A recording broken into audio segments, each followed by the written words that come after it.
Hello, everyone. Greetings and salutations to you all. You are now watching the 516th episode of my YouTube show known as The People's Lima. Ladies and gentlemen, I am your host, Eric Lima. Today, I want to talk about one of my favorite decades that I grew up in. Obviously, there's only 3 decades I've grown up in so far, and that would be the 1980s. As I grow older, and as I grow older, and just, doing adult things like working, it's you pine for those good old days. And to me, honestly, that's when I'm at. The 80s were a decade when I was a kid and I was carefree. I didn't have to worry about any huge responsibilities per se. I had to worry about schoolwork, and just making friends and just, being respectful to others, becoming my own family, and just have some fun. But part of that decade of the 80s was not very kind to me.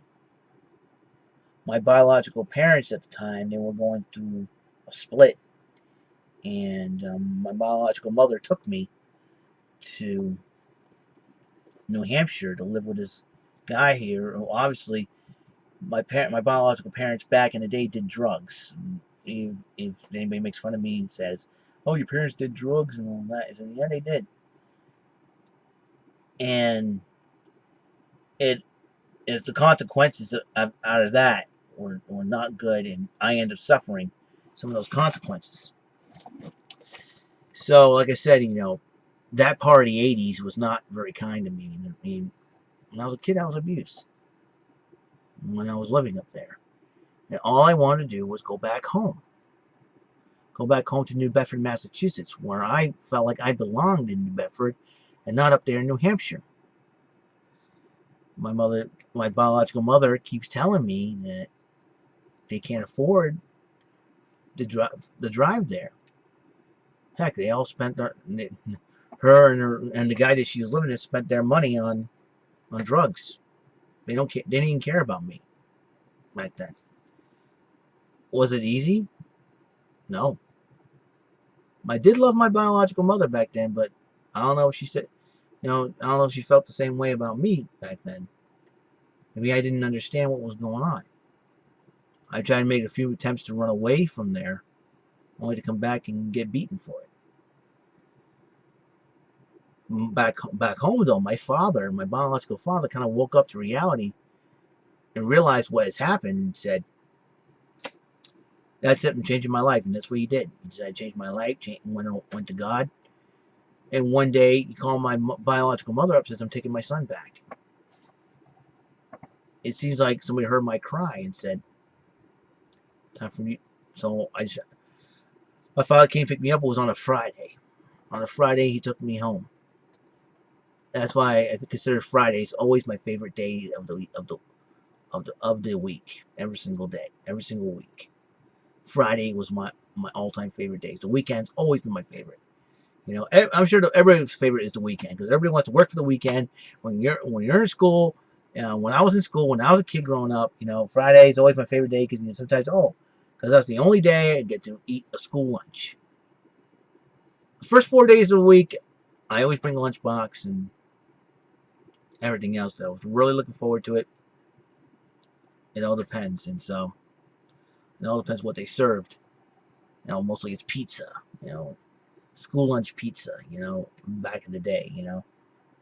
Um, ever since then, and ever since I came back home, I started enjoying my life back home, and being around friends. And I went through every single babysitter known to man, because my father was always worked very hard to provide a lot for him and myself, and it wasn't easy, but I've always given my father props for that because I know how much he loved me. He tried to make it work with my biological mother, but it wasn't meant to be. After they divorced, it was just me and my father. We started going to church. I started learning more in church, and become a better person. And I started attending this church back in 1994. In fact, it was a Bible study back then. And it was really cool because, but at the same time, because really cool because we get to meet new friends and make new friends, meet new people. I was just 6 or 7 at the time. I did nothing but sleep, you know. I didn't understand a whole lot, and every time they pray, I just, I'll be like in the middle of the floor, just sleeping. You know, I had to be carried out one time. I was so out cold. I was like, my father had to carry me out. This is like back in the day. This is the '80s, mind you. I was only 6 or 7 years old. Growing up watching Saturday morning cartoons. Like Hulk Hogan's Rockin' Wrestling, Kid Video, Smurfs, Snorks. I got Transformers, Filmation's Ghostbusters, the TV right here. GoBots. I mean, I have some of the cartoons on DVD. Filmation's Ghostbusters, GoBots, Transformers. Hey, I started buying Nintendo. Got a Game Boy. I got a Nintendo for my birthday back in '88 from Child World. It's a cool toy store. I listen to a lot. I listen to a lot of music. From the late great Michael Jackson, late great Prince, Madonna. Duran Duran. Dead or Alive. Thompson Twins. Hey, listen. I used to record music from these. I had double-deck cassette tapes, and I used to go on the radio back in the day. Radio, I used to turn on the radio like, okay, crap, I found my favorite songs in the middle of the song. Dang it, I'll record it anyways. And so nowadays I don't have to worry about that. It just shows so much how far. It shows you how much far I've been. How far I've come.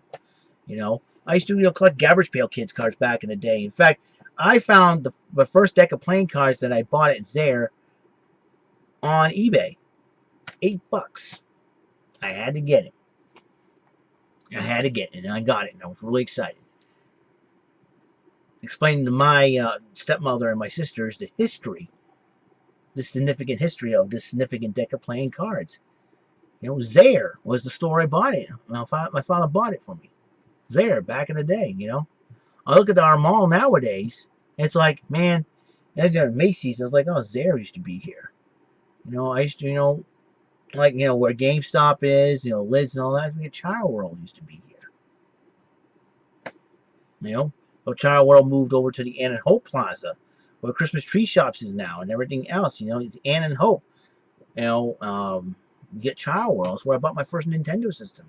I was really excited. I was totally excited about it. I was when we picked it up, and just, and just, let's see.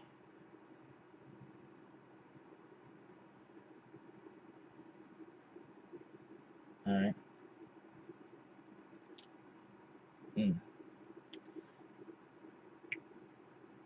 It's well, wait a minute, hold up.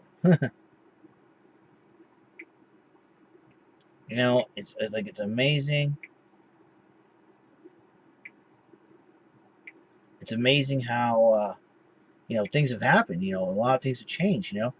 And I sit there and I sit. I would. I don't know how to explain this. I just love the '80s. I just love the '80s. I grew up in the '80s. A lot of cool stuff has happened to me in the '80s, and there's not so cool stuff that's happened to me. But you know what? I survived that.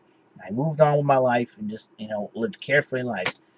And the '90s were a different story. I'll talk about that in my next episode, and I'm going to do that just as soon as I'm done here. So, and like I said, the '80s, like I said, changed my life. I grew up. I collected Garbage Pail Kids cards when I was a kid. I used to play baseball with my friends in the neighborhood. And I take a look around. I take a good look around, and I go, wow, a lot of things have changed. First Nintendo system right over here. Let's see if I. Sorry about this. Yeah, see, right there. My first, just it's unbelievable. A lot of things have happened around that time. What was that? Yeah. I'm sorry. Look, I can get easily distracting, you know. So therefore, I love the '80s. Plain and simple. '80s are rocking awesome. Next episode, I will talk about my '90s, my time in the '90s, I should say. So that's all the time we have on the show. Remember, use your head, don't do stupid things, and remember, coolness is the essence of a happy person. I'll see you guys later, and well, have a wonderful day.